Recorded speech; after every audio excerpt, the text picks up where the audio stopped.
போகுது. அப்ப நான் அறியறதுக்கோசம் வந்துக்கிறேன்னு நீ நினைக்கும் போது நீ அறிவுக்குள்ள டிராவல் பார்த்து வேற அறிவு. ஆமா, அவனு டீப்னஸ் உள்ள போகும். நீ அப்ப எதுக்கு முக்கியத்துவம் கொடுக்கலாம் கொடுக்க கூடாது, அதை அறிய ஆரம்பிச்சிடும். அது ஏன்னா இந்த ஒருமை குணத்துல நீ எல்லாத்தையும் அறியுதான், எல்லாத்தையும் அறிவுத்தான வந்துக்கிறேன், நான் அறியிற எல்லாத்தையும் நீ சொல்லிட்ட அப்படின்னா பிரிஞ்சிருக்காது. ஐம்பூலம் ஒன்னாயிடும். அப்ப அந்த ஐம்பூலம் ஒன்னாயிடுச்சுன்னா உன்னோட அறிவு நான் அறியறதுக்கு வந்துக்கிறேன்றது அறிய ஆரம்பிச்சிடும்.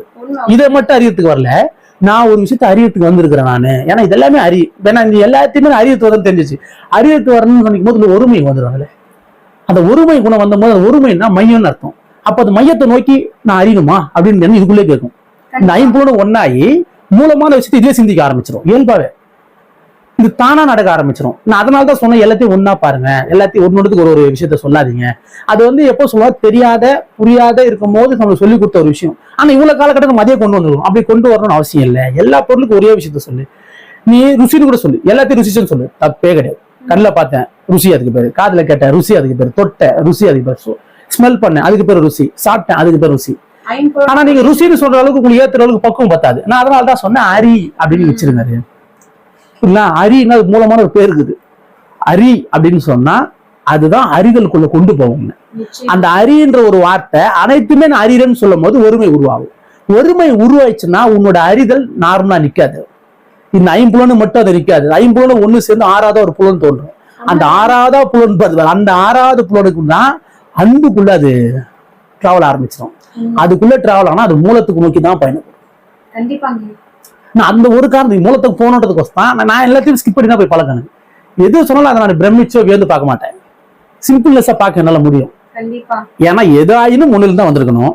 அப்போ எல்லாமே ஒன்னாத்தான் இருக்கணும். பலவா இருக்குதுன்னா ஒரே காரணம் தான், நம்மளுக்கு தெரியல புரியல, அதனால பலவா ஏன்னா பிரிதல்ல உருவானதான் இது மொத்தமும். அப்ப பிரிஞ்சதை ஒண்ணு சேர்த்தா மட்டும்தான் முடிவும் இன்பமும் இந்த நிகழ்வுக்கான ஒரு முற்றுப்புள்ளியும் இங்க நடக்கிற வழிக்கான ஒரு சொல்யூஷன் நம்மளால சொல்ல முடியும்.